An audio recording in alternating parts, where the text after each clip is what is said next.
things. Firstly, again, in here there's nothing new. You've seen everything through the newsletters, through the code of points. But as an MGC, we were concerned about the safety of gymnasts, especially on low landings. A low landing is defined as the hips below the knees, which should be deducted 0.5. You've been doing this very well throughout the cycle, but there is a clear photo of the definition below the knee. This also applies obviously to any landing and is particularly relevant on floor.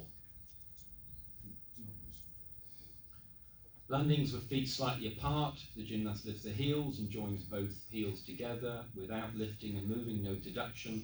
And of course, you'll see from the photos here, 1.1 deduction. Gymnasts now are very skilled at bringing the heels together, but it's the initial landing phase where the deduction principle is applied. On the right-hand side, you can see the feet are close enough together for no deduction. Again, nothing new. Some specifics then on the floor. The spindle, again, something we've talked about over the last year or so. The gymnast can be spindling during the last hand placement while entering handstand. Very clear, not new. And here are two examples. Oh, no, it's not.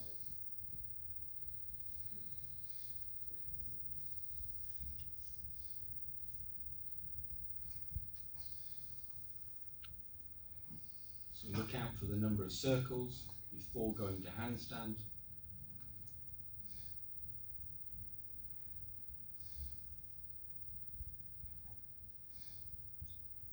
So clearly 3 circles in the spindle before going to handstand.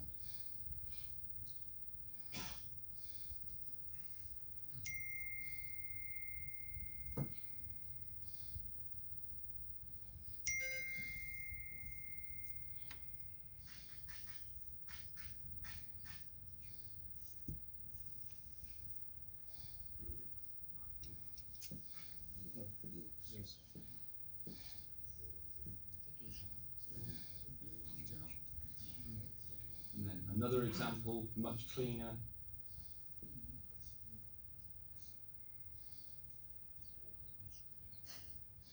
So completed in 2 circles. And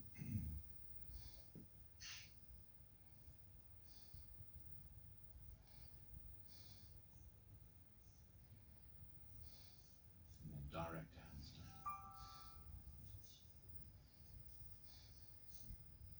Okay, and then really trying to create some clarity between the manner and the V-sit. A perfect manner with the legs horizontal is really clear. A perfect V-sit with the legs vertical, really clear. But the bit in the middle, defining what is a manner and what is V-sit. If it's 30 degrees, it becomes a manner with a deduction. Any less than 30 degrees, it becomes a V-sit with no deduction. And a V-sit then from the vertical line, you can see on the right-hand side, 0.13 or 0.3 with non-recognition.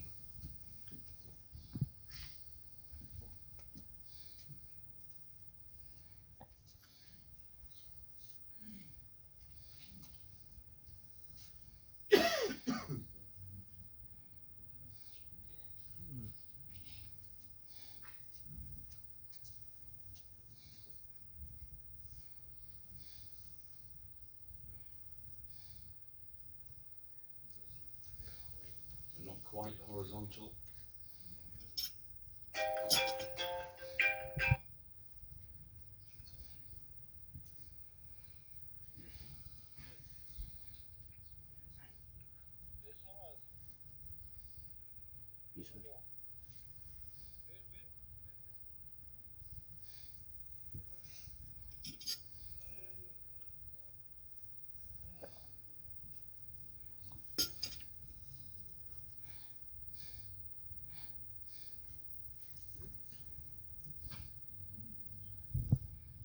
V-sit with no deduction. As we said before, the gymnast is expected to bring the heels together after landing. However, as you all know, even if you do bring the heels together, if the feet are too wide apart on the initial landing, it's a 0.1 or a 0.3 deduction. Here are some examples.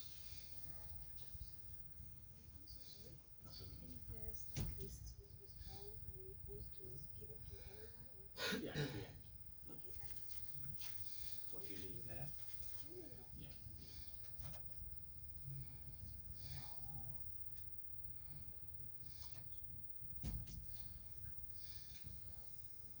So clearly apart, brings the heels together, still a 1/10 deduction.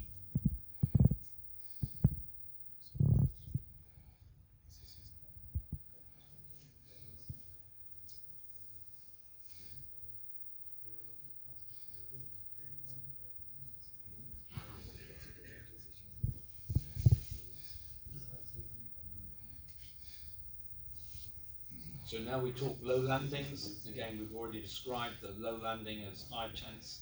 Let's see what's in here.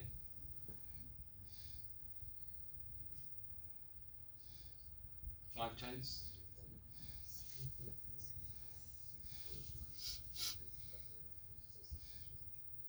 Very clear.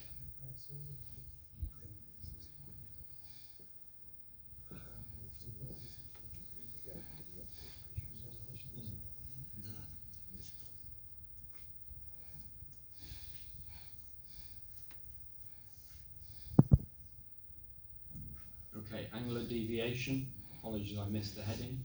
So this is incomplete twist. Again, something we've talked about for the last 4 years. Very clear. Watch the feet on landing.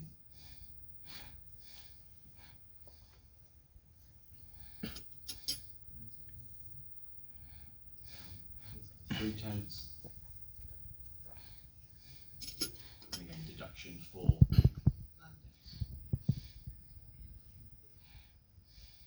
We also have talked a lot about uncontrolled momentary landings.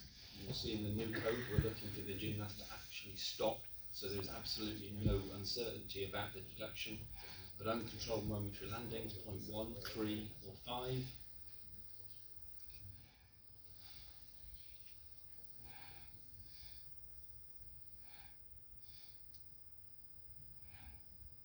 So very clear, no momentary pause.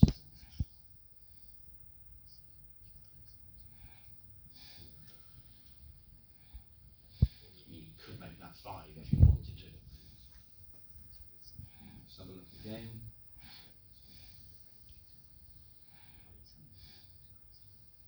Almost immediately he moves away.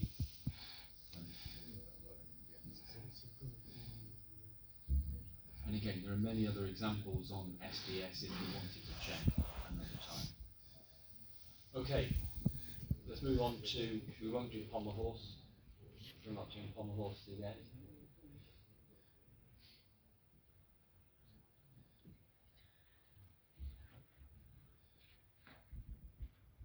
Okay, rings. Really only 3 or 4 key points here. Press to swing and hold positions.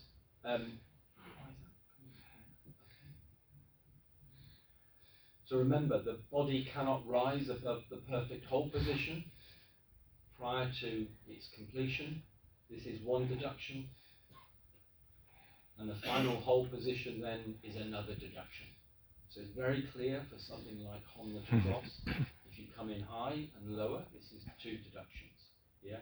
It's less clear on a swallow, where the swallow comes in high and lowers down. But again, these are 2 deductions. And when you're talking about the best gymnasts in the world, you have to be able to differentiate. And this is the area that you can use to differentiate for a small, medium, or even large deduction. So again, watch very, very closely.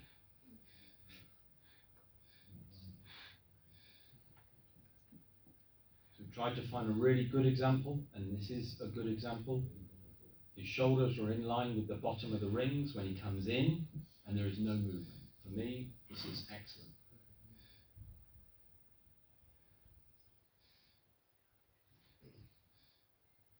This also is good, but watch, his shoulders, they enter slightly high, and he stays high. So this, for me, is 2 deductions. Entry position, hold position, 2 different deductions. And here, very high, shoulders in line with the top of the rings, 3/10, and he stays at the top of the rings, 3/10. So he could well come in and then lower down, and this is fine. And you can see the quality of the work is very, very different. And I think we all know rings for this has moved on very much in the last 4 years. And then the other element that's obviously been shown many times now for E-value is the swing to inverted cross. This also has the same 2 potential deductions, entry position and hold position. You can see the different angles. To be non-recognized is difficult. Most are recognized, but they should be going in exactly horizontal, shoulders at the bottom of the rings. Again, here really clear. He enters slightly high and lowers.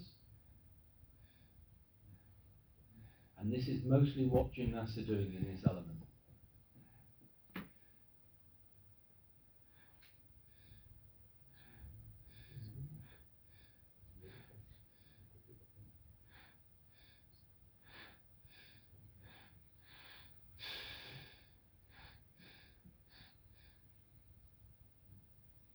Again, very few gymnasts entering really high for non-recognition.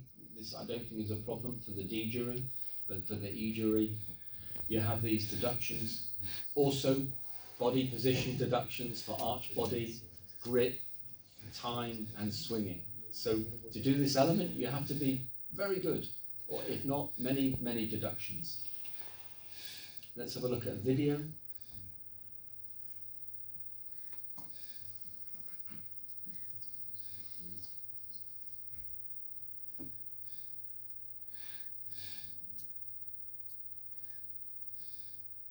So high entry, slightly high hold, and did you notice he also just bent his arm coming in? Slightly higher.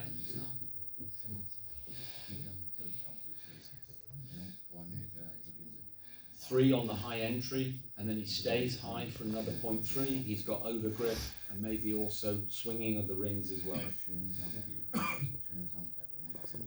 Okay, high entry, close to non-recognition, but this is okay. Then he stays high. But good hold, good body position. So swing to inverted cross, you will see many, I think, today. So watch out for this one. And then just very quickly, bent arms and bent body. Again, the different deductions, slight, strong and extreme bending, particularly on kip to support and back uprise, and also for bending of the body in long swings and straddle planches. I'm not going to show those videos. And then time. Time is something we've always talked about a lot. For me, it's very much about making sure the whole body is in a static position. The static position is shoulders, hips and feet. And these are 3 areas that you need to be very aware of. The first 2 videos are really clear. There really is no stop of the body. Watch his hip position, never really stops. And all 3 parts of the body have to stop. Clear, no pause, watch his feet, never stops, non-recognition 0.5. This one a bit more complicated, you have to watch his shoulders. So you might think he has stopped, and possibly you would, but watch his shoulders. Do his shoulders ever really stop?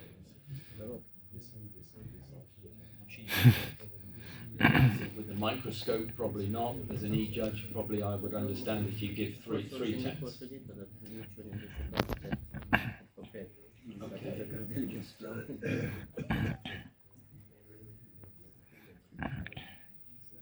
So that's rings.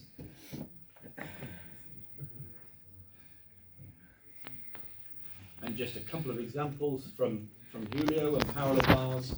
These are just small examples, bent arms, bent legs, legs apart, small, medium and large deduction. This I think is just the bent arms.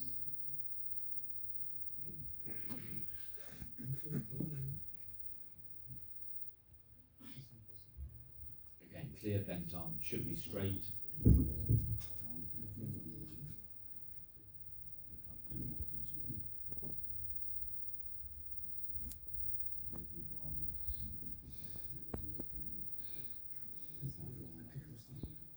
3. Mm-hmm. General deductions and dismounts.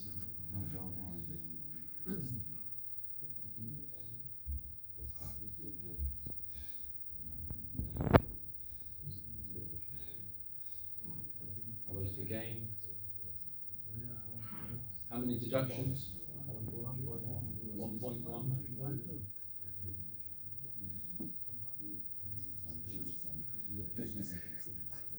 Who said 1.2?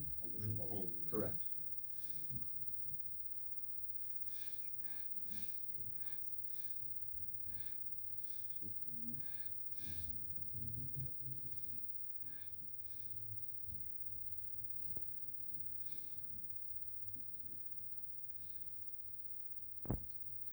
Hand separation 0.3, and also he was okay, he was square. Many gymnasts now are angled on the side of the bar, which is not also correct. So also this is deduction, body pike, bent arms, and clearly an extra swing. Some other examples.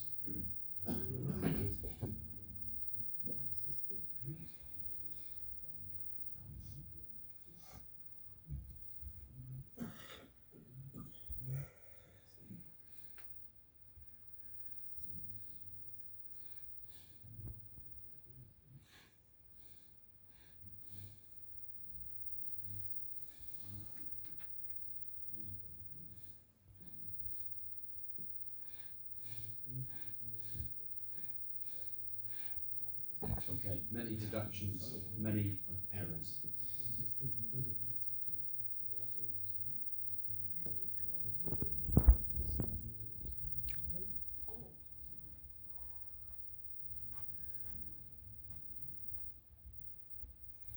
Let's have a look again.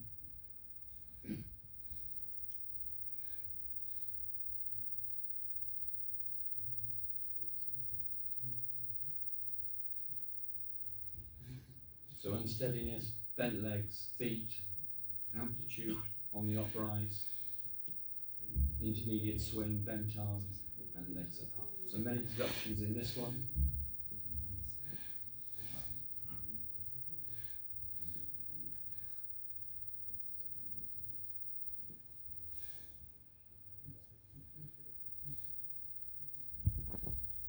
Have a look.